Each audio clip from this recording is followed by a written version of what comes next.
Les espèces les plus étonnantes se trouvent parfois dans les milieux les plus désertiques. Sur les causses du Périgord, le sol calcaire, fortement érodé et baigné sous un soleil de plomb, contraint les espèces au manque d'eau et à une chaleur écrasante. Ces collines arides sont parsemées de fleurs typiques, adaptées à ce sol sec et pauvre en nutriments. Parmi elles, les orchidées. Cette multitude de plantes est une invitation pour de nombreux insectes. On y retrouve plusieurs papillons d'affinité méditerranéenne, comme l'azuré du serpolet, qui trouve ici sa plante hôte. Au sommet de ce petit peuple d'écoteaux, il en est un, géant. Le lézard osselet. C'est l'un des plus grands lézards connus en Europe. Malgré ses 50 cm de long, il reste extrêmement discret.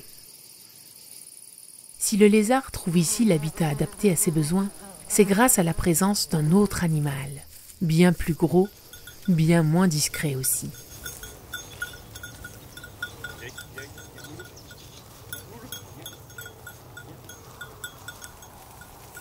Le pastoralisme sur les coteaux calcaires du Périgord est une vieille histoire, aussi vieille que celle du début de l'élevage.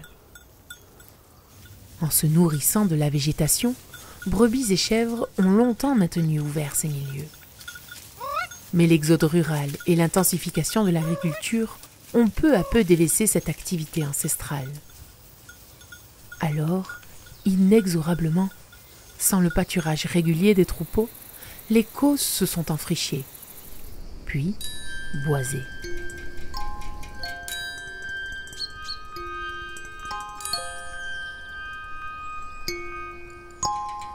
Sous les forêts, les pierres témoignent de l'omniprésence passée des hommes sur ces coteaux calcaires. Les zones ouvertes se réduisent progressivement. Orchidées, azurés et lézards osselets également. Le constat des naturalistes est sans appel.